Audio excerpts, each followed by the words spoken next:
Greetings fellow Racketeers, welcome to my YouTube channel. This is going to be a video about me explaining why I think Moro has so much potential. First of all, promise being laid, before we start talking about the possibilities with the character both in relation to story and power, I want to highlight what we know about Moro so far. Moro is a tall, skinny, goat humanoid creature. It is believed his stature can alter in appearance depending on how fed he is, but that is not confirmed yet. Moro, much like Cell, gets increases in power according to their needs or limits.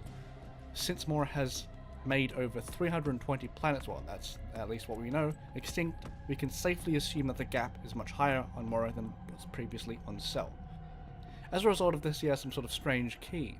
Goku said that it felt much more different even from God Ki. He could feel the presence of all the tormented souls, and it terrified him. We currently don't know the strength of Moro's power, but we do know the details of how he came to be defeated millions of years ago by the Galactic Control. Apologies if I can't pronounce this properly, but Deku and the South Supreme Kai, which at the time were extremely powerful, Deku had to invest majority of his godly power to seal Moro away, but he wasn't defeated. They couldn't kill him despite their massive power, hence why they thought disabling his magic was the key, as that was the main source of the diabolical destruction that is Moro. Moro currently appears to be in a weakened state. From not sapping the life form and feeding for a very long time, he admitted to himself that he is far from what his prime is. He got the better of Super Saiyan Vegeta, but struggled to keep up against Blue. Although we finished chapter with him taking off his robe, taunting Vegeta, now we could possibly see what his true form of magic is. Not full power, but a little bit of a dabble in it. Now the introduction complete, we can sort of make fun of his concept. The series hasn't had too many major characters, well, not to this scale at least, so you get a little bit more creative about the powers. We could give him something to refer to, maybe like comic books. You could go to simple mage characters and give him a default elemental kit, control gimmicks that feel like that'd be a bit too basic for a character as fearful as Moro. I want Moro to feel incredibly menacing, intelligent and cunning. Shang Tsung from Mortal Kombat comes to mind when I bring those words combined with each other, description along with a magic and life leak trait. In saying that, he's going to be a much more upscaled version, of course, a powerful. I feel like he'd need something else to attempt to scale to Goku and Vegeta. Mana manipulation, sapping God Ki, resurrection of the dead, and using your own fears against you. These are my main ideas of what could make Moro very unique. Now, mana manipulation has been a thing, of course, in comic books and animes for a very long time. I feel like having the threat of mana manipulation is a pretty cool idea. It appears so far within the manga that he can use different objects like telekinesis, for example, with trees and manipulating rocks and stuff. I can only do it to actual Saiyans, of course. We've had this sort of immunity for magic in Dragon Ball Super and Dragon Ball Z for a while, and that if your character is stronger than the other character, they simply are immune to the magic traits.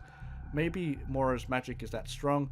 He isn't as strong as, for example, Vegeta or Goku, but his magic is that strong that it can overturn that. So that could be a cool idea. Sapping God Ki, this has been an idea that's been floating around for quite a long time without the community, which means that sort of Goku and Vegeta will have to find a different way in order to deal with Moro. Maybe you're going to have to get Beerus or Whis to come in because, you know, they have a lot more experience up against a threat that is that sort of strong. And they, I don't know, maybe perhaps it's a different way to get other characters involved in the story.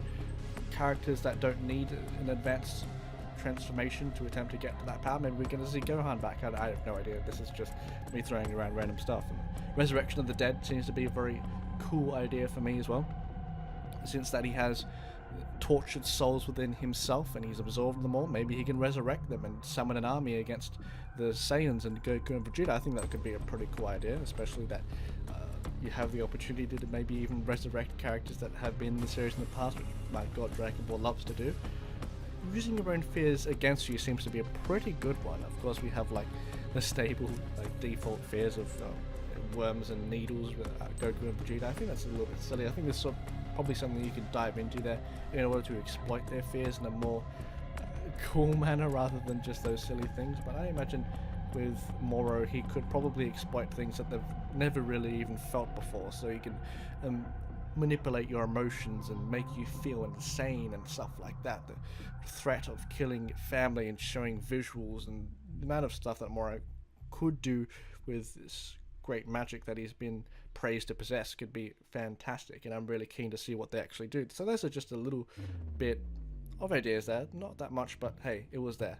So yeah, thank you guys for watching this video. It was quite short. I just wanted not to be long like the rest of my videos. Dragon Ball Super content will be reasonably short, but we'll be throwing around ideas. So thank you guys for watching. Take care.